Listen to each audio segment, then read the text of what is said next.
This is Deborah Atkinson, and you're listening to the Voice for Fitness Professionals podcast, where I share programming, marketing, and sales strategies that help you attract more clients, create more revenue, and create a life and a fitness business you love. And my guest today is somebody you're going to want to hear from. Amber Spears is an experienced sales professional, entrepreneur, and internet marketing expert who specializes in helping companies develop and implement sales and online marketing strategies. So don't we all need to listen? In the last 17 months, she's done $20.8 million in sales from affiliate launches in the direct response health space and generated over 3 million leads. Amber currently owns 3 businesses herself in the direct marketing response space and specializes in health offers, primarily supplements, info products, and coaching programs and documentaries. Her businesses include East Fifth Avenue, a direct response marketing agency, Mimosa Mastermind, love that name, a high-end mastermind company, and RES Consulting, her affiliate company or affiliate coaching company. Amber's prestigious list of current and past clients include The Truth About Cancer, The Thyroid Secret, Dr. Isabella Wentz, Venus Factor, Activation Products, Chris Beat Cancer, and Dr. Mark Hyman, among others. So if you are really curious about just who this is that you have the privilege of listening to, I would highly encourage you to come back through that list and go and stalk those people online, because once you realize who they are, she is who they turned to for support. Amber, thanks so much for being here. Oh, thank you so much. I really appreciate your time, and I'm really excited to be here. Yeah, so excited to launch, and we have so much. And I want to share just a little bit about, this is how I got to know Amber. So literally just from seeing her name in print. And I'm not talking about like reading a blog about her or reading an article about her or that she had written, but every time I was asked to, say, be an affiliate or support a friend, support one of these people, like Dr. Isabella Wentz in an affiliate launch, suddenly in my inbox is Amber Spears. And I am like, who is this woman? Like, she is a rock star. And like, everybody knows her. I should probably know her. And then she was just so supportive. And, you know, as you know, when we're reaching out to our clients, we're trying to get them to do something. We know we have a program that'll help them. We know we need to reach out. There is that, I know everybody listening knows this feeling, that reluctance to email again. It's like, oh, I'm going to piss them off, or they're going to unsubscribe, or, you know, something along that lines. We have this, it used to be call reluctance. And if you're too young to know what that is, never mind. But now it's, okay, if I send too frequently, I'm going to lose them. And, you know, we have that little fear. But here's Amber suggesting, hey, you guys, you know, everybody's busy. So that email you send, it's not bugging them. It's just sitting there. They're not doing anything with it. You have to send another one. And it's so true, because I look at my own inbox and I look at the folder where I keep those things, and, you know, I'm not deleting them yet. It's just, I have not gotten to them. And it's not that I don't think they're valuable. It's just, I don't have that much time. So it's got to be the right time. And we have to keep coming back. And I think Amber is a whiz at reminding us to do that. So I kept seeing her. And then ironically at a local dinner party, she shows up and I'm like, you're the one, you're Amber. So it was a thrill to meet her. So just a little backstory on how I know Amber, and so amazed. So the other thing I'm amazed at, and I want you all to get this. So you all know my backstory, and I've been here for 34 years. I'm 53. Amber is not. So in a relatively short amount of time, she has done a phenomenal amount of networking and growth and helped an awful lot of people with a very specific need. And I think that's impressive, so that you realize what's possible. And she's doing it. She's evidence of what is possible. So Amber, you know, I want to kind of get to your business too at some point and talk a little bit about how you juggle all these things and take great care of yourself, because that's a big piece of it for all of our listeners. But tell us a little bit more about how long have you been doing what you're doing, and how did you get started? What was the why behind you landing here? Well, first of all, I'm just glad that I got to meet you in person. I know we've been going back and forth on email for a long time, so it's just great to be able to connect with you in person and do this. So thank you again for having me. And I'll just jump right in. So I've been doing advertising for almost a decade, well, over a decade now. Actually, July will be a decade. And I started as the first employee of a company that I now own a percentage of. And we started a new company called East Fifth Avenue, where I'm 50% owner. I never thought that I would do advertising. I thought that I would be a lawyer or a politician. And here I am 10 years later, just totally loving it. Um, and I started by answering a Craigslist ad. I remember one of my business professors at the U of A told me there's this thing called SEO, search engine optimization, and whoever figures it out first is going to make a lot of money. And I come from a very poor background. So I heard that and I was like, okay, I'm going to try that. And so did it. I thought I'd do it for a year.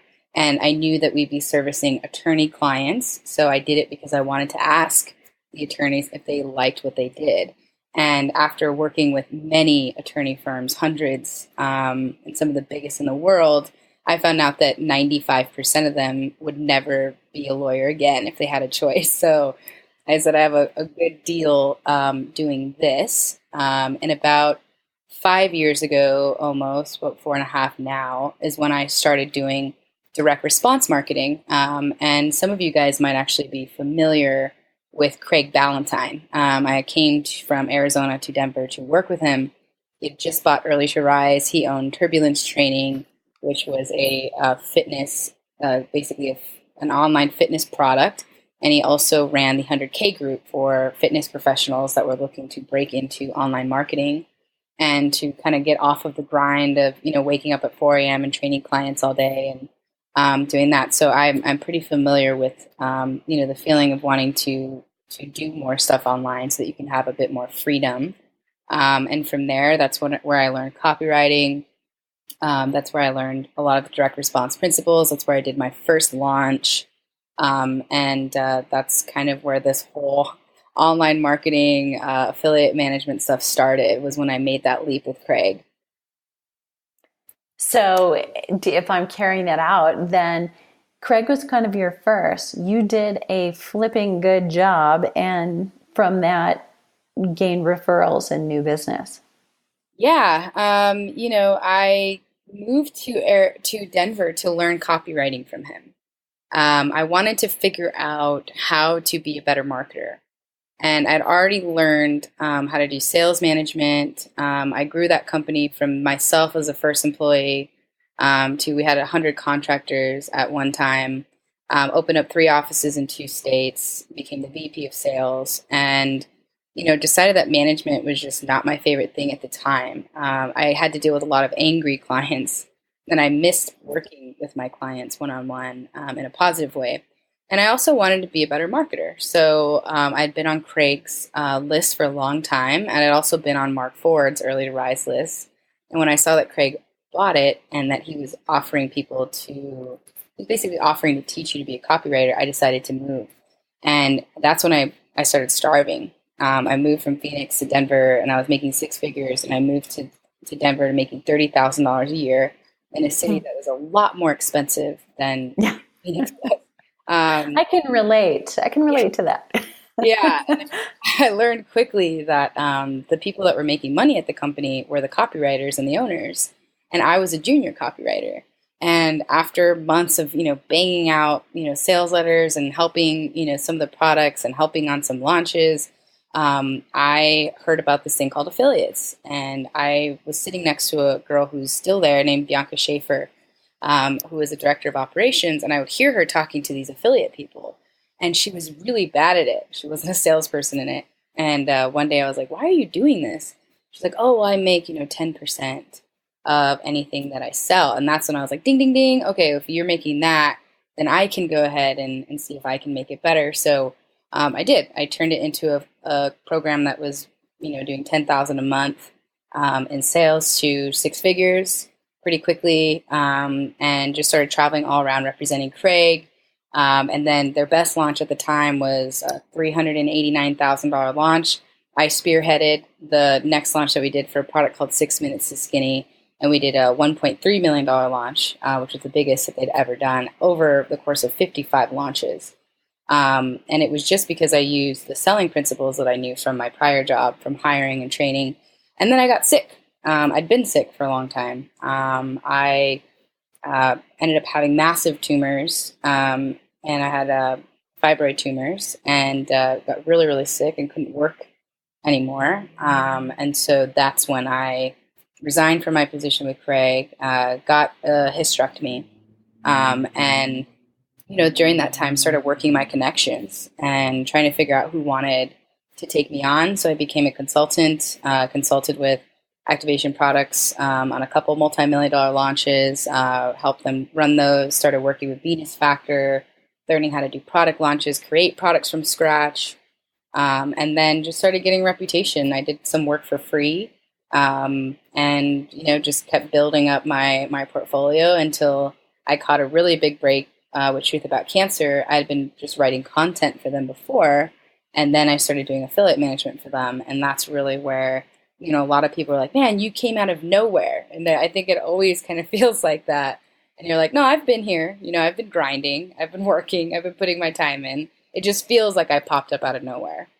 Right. Yeah. That overnight success that took 10 years. Yeah, exactly. So yeah, and then from there, got a lot of visibility with Truth About Cancer, and I was looking for my next kind of project, and I wanted to do it on my own.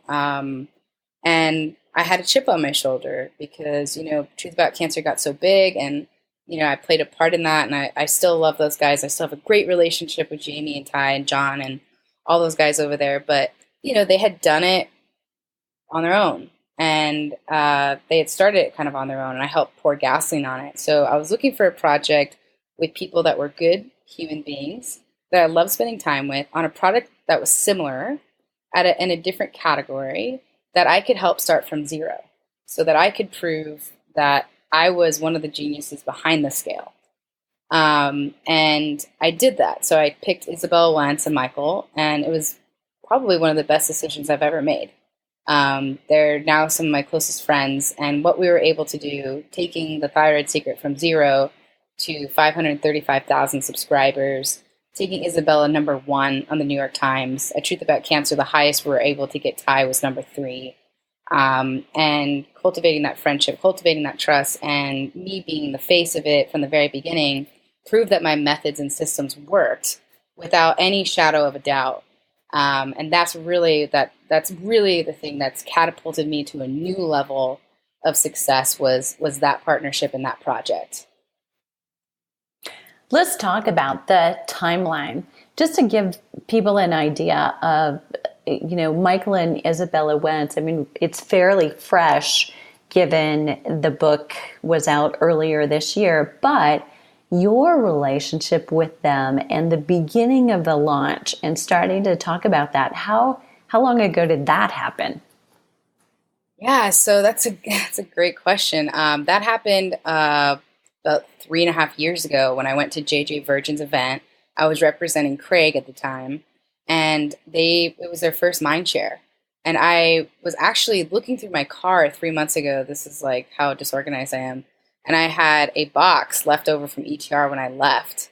And in that box was a note from Michael Wentz saying, "I would love to talk to you about affiliate management." And that was 3.5 years ago. And, it was so surreal to like see that, because I never called him back, by the way, at that time. I left shortly after. I left Craig shortly after that event because I was just getting sicker and sicker. And I didn't even have time to go through all my leads from that event. So I met Michael again and Isabel again at Baby Bathwater when I was helping them build that, Michael Lovitch and Hollis Carter. And they live in Boulder. And so I was going to Boulder a lot and hanging out a lot with Isabel and Michael. And it just became, a real friendship. And I could tell that they're, on the surface, they seemed just like amazing people, and then getting to know them, they're even better than I could have imagined.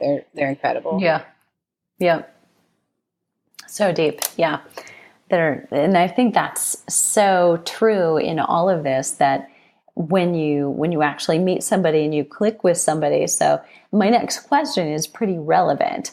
How do you cultivate partners and relationships? Because it really is, for everybody listening out there, probably every fitness professional in the world, and this may cross so many other industries as well, but I mean, nobody gets into it because they say, oh, yeah, I love marketing and sales, so I'm going into fitness. They go into fitness because they're passionate about fitness. It's done something for them, and they want to maybe turn around and put their hand out for somebody else. But often the marketing and the fitness piece is one thing that comes back to bite them in the, what.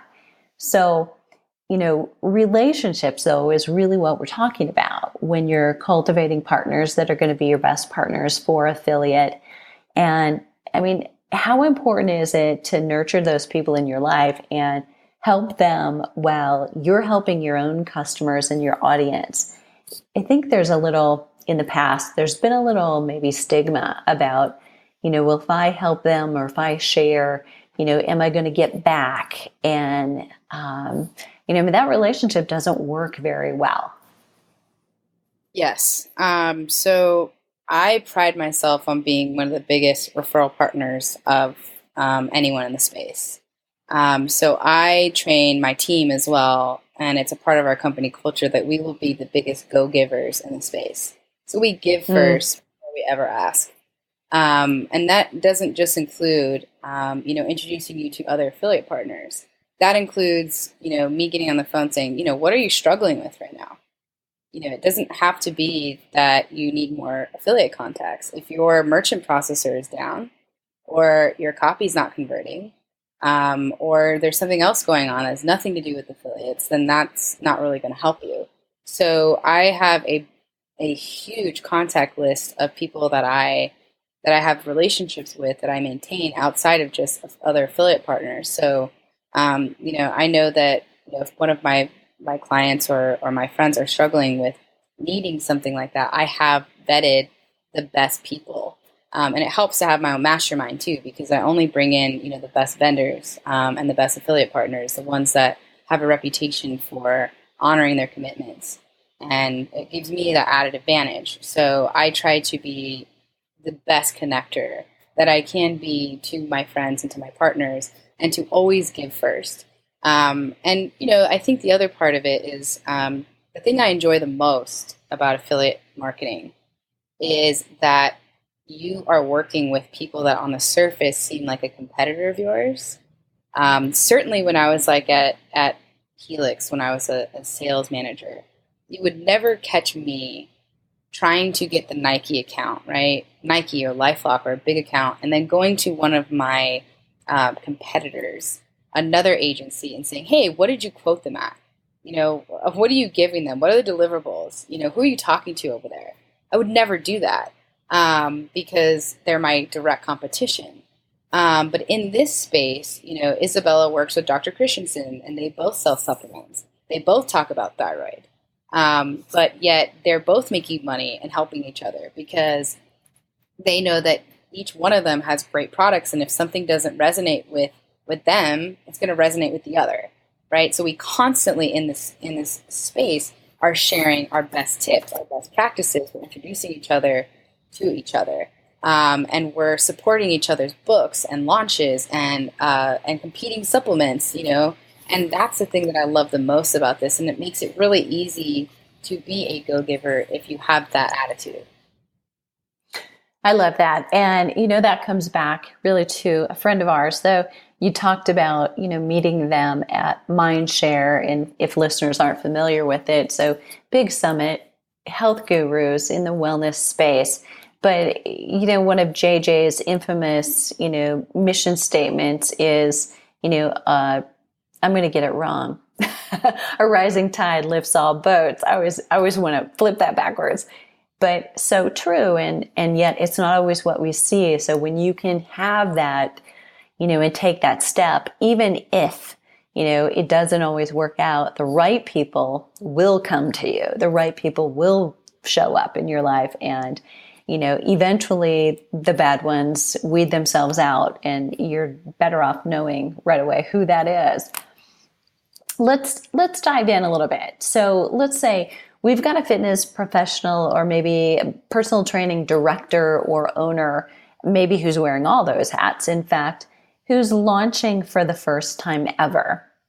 And launching could be, it's fall, and this is one of our probably second peak times of the year, second after January, and that seems like it comes right around the corner. So gearing up for a launch, in fact, somebody who's new to the whole idea of launching maybe is simply used to, okay, I'm going to spam this email. I was actually reviewing an account of mine in their email and what they're doing, and kind of going back to someone I consult for and realizing they've dropped the ball on planting those seeds.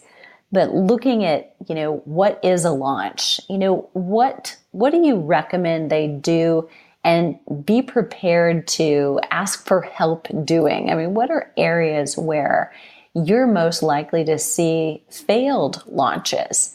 A great product or a great service, but it just doesn't make it. You've alluded to copywriting, so I'll kind of let that cat out of the bag. But what do you see most frequently where you dive in and kind of start operating?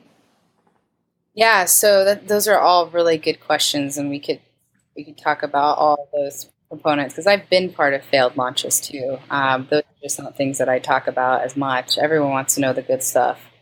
Right. But in between all these successful launches, I've had a few failures that just we had to pull it in the middle of the launch, or that we never got it off the ground because we couldn't get numbers converting. So a really simple rule of thumb would be that if you have a product, you want the earning per click, or in the industry it's called EPC, the earning per click for the affiliate, not the total sale, but what they're going to take home, should be over $1 per click. Right, that's an offer that people will run, that you can scale and you can do a lot with. Anything over $1 is considered to be very, very good. For earning per lead, if you have an opt-in type sequence where it's not direct to sale, where you can't buy it immediately, where you have to, where it's basically like a funnel, like a nurture sequence, that should be over $2 a lead. So I always test my launches first. I'm very well known in the space for that reason. I don't take on unproven launches because I'm not going to risk my clients' traffic on something that's not proven. And what I mean by that is not just the fact that it's converting well, that the tech has been figured out, that the card is working, that the links are working, that the customer experience is good. Not just about the affiliate partner, it's also about the subscriber. They also have to have a good experience. They have to have a great product. And they have to understand what the product is. So, testing it out is very important to me. And you don't have to have a big list to test it. You can go to some of your partners and say, hey, I have this product, I have this funnel. Would you be willing to test it to a small segment of your list or to your list? And I'll give you increased commission to try that. And let's see where the numbers fall. So if you fall above 50 cents a click, then you're somewhere in the range of there's interest there. If it's below that, then what I would take a look at is what part of this failed. Was it that your open rate on your emails from the very beginning were bad? Because that's a really easy thing to fix. If your affiliates are sending your emails for your launch and they have a low open rate and a low click-through rate, but once they get to your actual offer and they buy, then that shows that your offer is good, but that your front end stuff needs to improve. That's the easiest thing to do. But if it's low all the way across, it means that there's something wrong with the messaging or the offer. Right, so you got to scrap it. So it's below 50 cents a click or below, $1 a lead, then I would take a look at why you think that is, and look at the different touch points along it to make sure that it could be something as simple as you're not converting like your quiz leads. Your whole thing is built on a quiz, and you didn't do a good job of translating that. Hey, just because you took this quiz, now guess what? The next thing that you're going to see is a sale, right? Right. Yeah. Some incongruencies in that. If you're over $1, you know that you're singing. And now what's important about that, the reason why my launches get big is because once I have that, it's a battering ram. I now have a proven and a tested offer, even if it's with a few small partners, that I can now go and pound down doors and break down doors and say, hey, I tested it, I proved it, here's some testimonials, here's some people that have done it. Now let's set up a big deal. Let's set up some click swaps where you send me 10,000 clicks on my launch, and I'll turn around and send you 10,000 clicks on yours or your offer and your product. Let's do some big things because now it's proven. Now I've taken the risk off of you and I've shown you that I've done my homework. This is a thing that I see all the time. I see really bright-eyed and bushy-tailed people coming to me, and I was one of these. So I didn't know what I didn't know until I've gotten to be seasoned. And it's like, hey, I've got this great offer. It's like life-changing. Everyone's going to love it. It's for like this group. Do you want to send for it? And my immediate answer is it tested? And if the answer is like, no, it's a launch. How am I supposed to test a launch? I'm like, well, there's still ways to test launches, right? You can still do a soft launch. So if you haven't tested it, the answer is no. And you can come back to me when you have proven numbers and numbers that look good, right? If not, the answer is always going to be no. And so go ahead. Let's do something. Yeah. So let's assume, or let's not assume, that's always bad. But let's say we've got listeners here who, okay, I've got this product. I have this, I've really packaged it up. It's great. I know it works. I know it helps. People who do get into it get results. All right. And they're like, what are you talking about? What do you mean? How am I gonna, EP what? Right? And they're thinking you're talking about the emissions from their car. So what if they're that far left field? How can they take that next step? What's the first baby step? So they have an offer, but they don't have like a funnel around it, or they have a funnel. Yeah, they don't have a funnel. Let's say their funnel has been, I'm going to send an email out to every member of my club and tell them I have this offer. Okay. So what I would do is I would send that out and invite them to try it for free. If it's an info product, I would invite them to try it for free, and I would ask them to pay me for it if it worked for them. And I would ask them to give me a testimonial. Because if you have good, compelling testimonials, before and after pictures, you have proof elements, which is what we call in the space. It's like evidence, right? Proof elements that your program works. Then you can really dig that out and create a funnel around it. And what I mean by a funnel is not just an email that's going to send me straight to the program, but you have a package around it. It's an invitation, right? So if you don't have anything, the first thing that you need people saying that it works. Especially in this day and age, everyone's so skeptical. So I would try to get some people saying that it worked, and then use those people as the face of your product, right? Like, you're always going to be the face of the brand, but you can talk about, I'm Deborah and look how fit I am. Like, you are so, like, just looking at you, like, you look like you should be teaching people how to do fitness, right? You walk it, you breathe it, you look it. But how does that translate to a house mom who's 50 pounds overweight and doesn't have time to do it? That's your success story. So let's call her Susie. Now you can build a whole funnel around Susie. Like, hey, here's my story, but I've been fit for, 30 years. Okay. You're a little bit out of touch with your market. Your market is not you. Your market is now Susie, right? So create a whole funnel around Susie, around her story, around her challenges, and use good copy to create a compelling story that will identify other Susies out there that will want to buy your product. And now you're rolling. Now you have a whole tribe of Susies, and now you can start adding add-ons and upsells and stuff to your funnel and kind of branching that out and improving that funnel and improving conversion and really creating a compelling story, which is really the underlying thread of all of these launches and why they've done well and why launches have failed that I've worked on. It's a compelling story that Ty Bollinger lost 7 family members to cancer before he was 35, including his mother and his father. And then he went around the whole world interviewing experts about cancer, trying to figure out why they died. It's a compelling story that Chris Wark had a stage 3 colon cancer, and he cured it after having surgery and refusing chemo by eating clean, right? It's a compelling story that Isabella Wentz had Hashimoto's, fixed it, and now is solving Hashimoto's for millions of people around the globe. It's the weak stories that fail. So really trying to find out who those people are, because you end up building them into, your entire process and using them as your proof element for why your program works. Perfect. Yeah. Really, really important. So, anybody out there, I mean, this is one takeaway right now. If you're jotting down notes, great. And if you're, walking, working out, or commuting, do this later.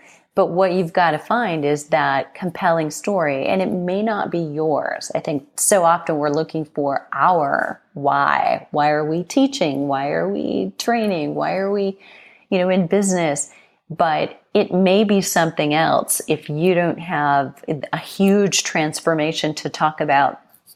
Look for that in people that you've helped and tell their story and tell it with emotion. I think sometimes it's hard to get in there and really dig, but it's the pieces that create images in the heads of people who are, potentially great candidates for your program. That's your homework right there, is to go find those.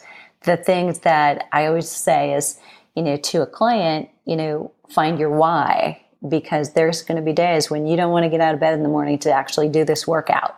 They're going to come because they come for me, And if you find not just your why, but I call it your cry why, if it brings you to tears, it matters that much, then you have it. You have it. And otherwise, it's still pretty superficial. I love that, your cry why. Yeah. Yeah, it's powerful. When you see, and you may have alluded to this, but what are the biggest mistakes that first timers make with those first launches? No, I touched on it a little bit, but it would be not testing it. Mm-hmm. Um, you Not know, testing. yeah, untested offers, I think is the biggest mistake, because you always catch stuff, um, like like I said, I have a reputation for not doing untested launches, and I do a soft launch first. And we always find things, even if before we put it live in front of people, human beings are designed to break these things. You know, they're going to ask you questions that are going to throw you off. You could have gone through your FAQs 10,000 times. You could have thought that you explained it perfectly. And then it gets in front of a human being on the internet and it breaks, right? Right. Or your tech goes down or something fails. It happens every time. So, for that reason, I would say test it. The other thing that I see a failure on is not having that now you call it cry why, not having a compelling reason or a compelling story around it. It not being interesting. I see a lot of people trying to do the science, and the science is great. The science is needed and it's important, but people buy on emotion and they justify that purchase with logic. So if you're missing the emotional part of it, likely your conversion rate's not going to be that good. I also see a mistake of people relying a bit too heavily on friendships. Like, oh, they're my friends, so they'll go ahead and do it, even though it's not proven, and just go ahead and do it. But that's taking advantage of the friendship, and it's taking advantage of the customer, because they're not going to get your best foot forward. And it doesn't have to be expensive, and it doesn't have to be big. You can do it with a couple hundred, people. You can do it by going up to people and saying, hey, you know what? If you test it on your list, I can guarantee you, $1 per click or 50 cents a click or what have you. Or I can guarantee they'll give you free workouts for, a year or whatever. There are ways to get really creative about it, where you don't have to have a lot of money invested into it. And so I think that those are some of the biggest mistakes that I make, are just relying too much on friendship, not testing it, not having compelling offer. And the last thing would probably be creating something that there's no market demand for, and not having something that's really specific. Like, we know that Isabella Wentz treats people with Hashimoto's, right? She's a pharmacist, but she doesn't give medicine away to everyone. We know that Ty Bollinger talks about cancer. Like, these things are very focused, and the marketing is designed around women in a certain age. We have it really dialed in terms of our avatars. We're not trying to speak to everyone. We're trying to speak to one person. That's Susie. And that's the person that we're writing to and writing for. That brings up a really great topic, I think. I'd love to dive in. So, when we're talking to a lot of people who may be listening here who work in what I call a full service facility. So there are fewer and fewer of those because there are so many studios and boutiques that do cater to a niche, but yet that dinosaur, that huge, building where there's a pool and there's a kids gym and there's a, sports conditioning program, but yet there's one newsletter. Talk about the challenge there. Mm. Yeah, I mean, I think that your newsletter, and this is something I talk to my clients all the time, like it's a vital piece of your business because it's just your way of talking to the customers that you already have. It's very expensive to acquire new customers for brick and mortar. And it's expensive to acquire new affiliate partners. So a mistake that I see people making is using their newsletter as like only one form of communication. It's like sale, sale, sale, promotion, promotion, promotion. That's not the way that you build a relationship with human beings. So the first thing that I do is I come in when I'm doing affiliate coaching, especially, I come in and I work with affiliate, companies that have affiliate managers and affiliate department and affiliate offers. And the first thing I ask them when they're like, yeah, we need more affiliate partners. I'm like, how often do you communicate with them? And usually the answer is when we feel like it. There's no form, there's no structure, there's no process. At the minimum, you should be communicating with them once a month. And I always ask them, what is your messaging? And it's like, oh, new email, new high converting email or a new contest or whatever. That's great. And you should be saying that. And if you're a brick and mortar, you should be talking about sales that you're having and that kind of stuff. But more than that, you should be thinking on how to build a relationship with those people on your list. And I mean things like, hey, we're going to this, fitness competition up in Santa Barbara. If you're there, come see me. I want to say hi to you. And here's some tips that you should keep in your mind for how to have the best, result at your competition. Right? Here's a Right. video of me what I'm Nurture. eating today. Yeah, I'm eating this thing. Or here's a spotlight. Here's a customer of mine that's done really, really well. And here's a video of them talking about themselves. Like they love that. And then they're going to share that with their family and friends. Like here's this challenge I'm having right now. Like I'm really struggling right now with this thing.